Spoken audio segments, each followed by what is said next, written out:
آج سے 4,500 سال پرانی تہذیب جو کہ دنیا کی قدیم ترین اقوام کی لسٹ میں سے سر فہرست ہے، وہاں کے لوگوں نے کس قدر ترقی یافتہ شہر کو آباد کیا تھا کہ جس کی مثال آج کے کسی ایڈوانس سٹی سے کم نہیں ہے۔ ہندوستان کے شمال مغرب میں آباد اس قوم کی طرف کس نبی کو مبعوث کیا گیا تھا، اور جب ان لوگوں نے اس نبی کو شہید کیا تو ان کا کیا انجام ہوا۔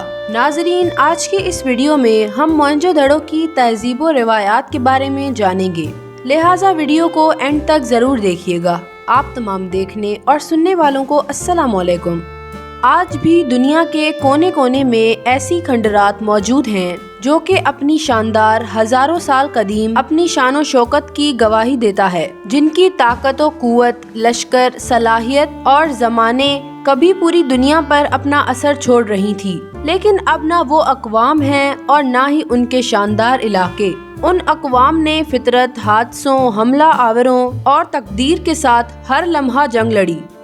ان میں سے کچھ تو اپنے کفر و شرک، کچھ فتنہ و فساد، کچھ مال و دولت کے نشے میں چور ہو کر تباہ و برباد ہو گئے، جبکہ کچھ اقوام و تہذیب کی تباہ و بربادی کی وجہ یہ بنی کہ ان تمام گناہوں اور سرکشی سے روکنے کے لیے اللہ نے ان میں جن نیک بندوں اور پیغمبروں کو مبعوث کیا، انہوں نے ان نبیوں کو ہی شہید کر ڈالا اور اپنے خالق کے خلاف ہی کھلے عام بغاوت کر دی۔ چند ایسی ہی تہذیبوں میں سے ایک تہذیب وادی سندھ بھی ہے۔ وادی سندھ دراصل کوئی ایک ریاست یا شہر کا نام نہیں ہے، بلکہ یہ جنوبی ایشیا کے شمال مغربی علاقوں میں کانسے کے دور کی ایک تہذیب تھی جو 3,500 سال قبل مسیح سے 1300 قبل مسیح تک آباد ایک بڑا اور پھیلا ہوا علاقہ تھا، جس میں بہت سارے ترقی یافتہ شہر اور گاؤں آباد تھے۔ یہ وہ دور تھا جب ہندوستان میں آریاؤں کی آمد بھی نہیں ہوئی تھی۔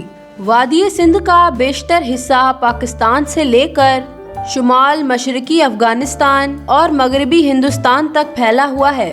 موہنجو دڑو اور ہڑپا نامی شہر اس تہذیب کی دارالحکومت تھی، جو کہ سندھ کے ترقی یافتہ اور سب سے طاقتور شہر تھے۔ موہنجو دڑو کو اگر کسی اونچائی سے دیکھا جائے تو یہ شہر 2 حصوں میں منقسم تھا۔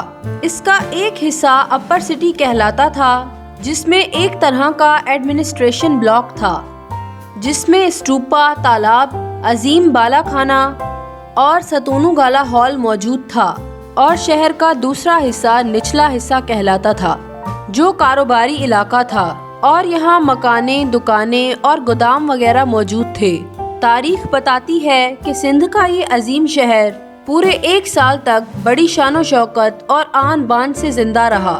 موہنجو دڑو کی گلیوں کا ایک جیسی طرز تعمیر، معیاری سائز کی اینٹوں کا استعمال، گودام اور نالی نکاسی کا انتظام اس شہر کو اس زمانے کے اعتبار سے ایک جدید شہر ثابت کرتا تھا۔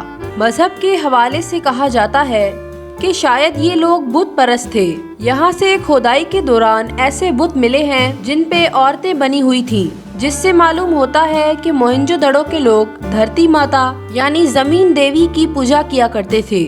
ماہرین کے مطابق یہ تہذیب اپنے دور کی پڑھی لکھی قوم تھی۔ موہنجو دڑو سے ملنے والے پتھروں پر جانوروں کے اشکار کے علاوہ نامعلوم زبان میں چند چیزیں بھی لکھی ہیں، جن کو آج تک کوئی بھی پڑھ نہ سکا، اور خیال کیا جاتا ہے کہ شاید ہی ان جملوں کو آئندہ بھی کوئی پڑھ نہ سکے گا۔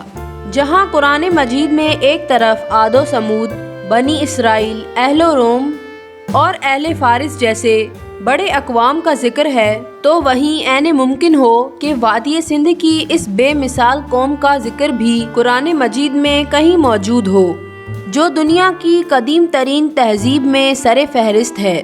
لہٰذا قرآن مجید میں ارشاد باری تعالیٰ ہے، ان سے پہلے نوح کی قوم اور اصحاب الرس اور سمود جھٹلا چکے ہیں، اور عاد اور فرعون اور لوط کے برادران اور ایکا والوں اور تبا کے قوم نے بھی انکار کیا تھا۔ سب نے پیغمبروں کو جھٹلایا، بس میرا وعدہ عذاب ان پر صادق آ گیا۔ ان آیات سے معلوم ہوتا ہے کہ ان گزشتہ قوموں کو ہلاک کر دیا گیا تھا۔ ان میں ایک قوم اصحاب الرس یعنی کنویں والے تھے، لہٰذا مبرخین اور مصرفین کے اصحاب الرس کا تعلق عیسیٰ علیہ السلام کے زمانے سے بھی پہلے کا ہے۔ یہ ایک خوشحال قوم تھی جسے اللہ نے بے شمار نعمتیں عطا کی تھیں۔ ان کے علاقے میں ایک بہت بڑا کنواں تھا جس سے وہ پانی پیتے اور کھیتوں میں آب پاشی کیا کرتے تھے۔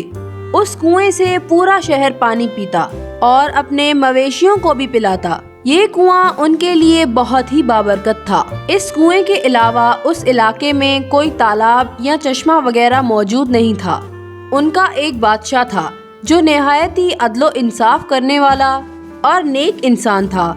کہتے ہیں کہ جب اس بادشاہ کی موت ہوئی تو اس کی قوم کے لوگوں نے اس کی لاش پر ایک روغن مل دیا تھا تاکہ وہ گلنے اور سڑنے سے محفوظ رہے۔ لہٰذا بادشاہ کے مرنے کے بعد قوم کے لوگ بہت روئے اور بہت غمگین ہو گئے اور شہر کا نظام درہم و برہم ہو گیا۔ لہٰذا شیطان کو بہت اچھا موقع ملا اور وہ بادشاہ کے جسم میں داخل ہو گیا۔ لہٰذا بادشاہ کے جسم سے آواز آئی کہ میں مرا نہیں ہوں بلکہ میں کبھی نہیں مروں گا، میں صرف وقتی طور پر غائب ہوا تھا تاکہ میں دیکھوں کہ تم میرے بغیر کیسے رہتے ہو۔ یہ سن کر اس قوم کے لوگ بہت خوش ہوئے۔ بادشاہ نے کہا کہ میرے اور اپنے درمیان ایک پردہ لٹکا دو، اب میں کبھی نہیں مروں گا۔ لہٰذا لوگوں نے اسے تسلیم کیا اور وہ فتنے میں مبتلا ہو کر اس کی عبادت کرنے لگے۔ لہٰذا اللہ تعالیٰ نے اصحاب الرس کی طرف ایک نبی کو بھیجا جن کا نام حضرت حنظلہ بن صفوان علیہ السلام تھا۔ آپ علیہ السلام نے قوم کے لوگوں کو آگاہ کیا کہ پردے کے پیچھے تم سے شیطان مخاطب ہوتا ہے۔ اللہ کے نبی نے انہیں اس کی عبادت سے روکا اور شرک و کفر سے توبہ کرنے کی ہدایت کی، لیکن سرکش لوگوں نے حضرت حنظلہ علیہ السلام پر ایمان لانے کے بجائے ان پر حملہ کر کے انہیں قتل کر دیا اور انہیں کنویں میں پھینک دیا۔ اس عظیم گناہ کے سبب اس کنویں کا پانی سوکھ گیا، ان کے درخت خشک ہو گئے، کھیتوں سے اناج برباد ہونے لگا، لوگ ایک ایک بوند پانی کے لیے ترسنے لگے۔ نتیجے کے طور پر پوری بستی اپنے مویشیوں کے ساتھ پیاس سے تڑپ تڑپ کر مر گئی اور پوری دستی درندوں کا مسکن بن گیا۔ علماء و مفسرین آج تک اس نتیجے تک نہیں پہنچے کہ یہ اصحاب الرس کی قوم زمین کے کس خطے میں آباد تھے اور ان کا زمانہ کون سا زمانہ تھا، لیکن یہاں ایک حیرت انگیز اور غور طلب بات یہ ہے کہ وادی سندھ کے شہر موہنجو دڑو کی تباہی کی وجہ بھی آج تک نامعلوم ہے اور آج تک آرکیولوجسٹ اس معاملے کو حل نہ کر سکے کہ موہنجو دڑو جیسی عظیم تہذیب کس طرح تباہ ہوئی۔ کچھ لوگوں کا کہنا ہے کہ آریاؤں کے حملے سے یہ لوگ ختم ہوئے تھے، کچھ کا ماننا ہے کہ کسی قدرتی دھماکوں سے اس شہر کو تباہ کیا گیا، جبکہ کچھ ماہرین آثار سیلاب کو موہنجو دڑو کے خاتمے کا سبب قرار دیتے ہیں۔ وہیں مغربی تاریخ داں موہنجو دڑو کو کنوؤں کا شہر یعنی دی سٹی آف ویلز قرار دیتے ہیں، جن کی اہم وجہ شہر میں کثرت سے پائے جانے والے کنویں ہیں۔ موہنجو دڑو میں صرف اب تک دریافت ہونے والے کنوؤں کی تعداد 70 سے زیادہ ہے، جبکہ اس شہر کے درمیان میں ایک عظیم کنواں بھی موجود ہے جس کے اندر باقی سینکڑوں کنوؤں کو پانی پہنچانے کا نظام موجود تھا اور یہ کنواں شہر کا مرکزی کنواں تھا۔ حیرانی کی بات یہ ہے کہ اس دور سے تعلق رکھنے والی ایک دوسری تہذیب ہڑپا سے صرف اور صرف 8 کنویں دریافت ہوئے ہیں۔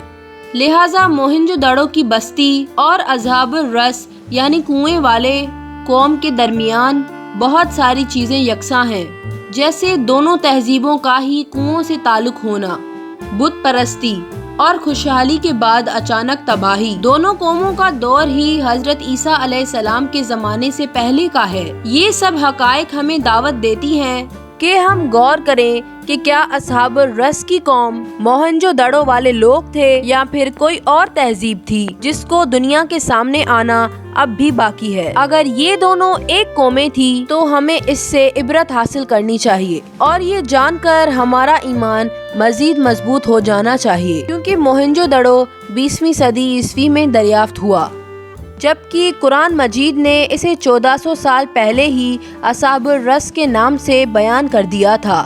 تو ناظرین، آپ کو یہ ویڈیو کیسی لگی؟ کامنٹ کر کے ضرور بتائیے گا۔ تب تک اپنا اور اپنے پیاروں کا خیال رکھیے گا۔ اللہ حافظ۔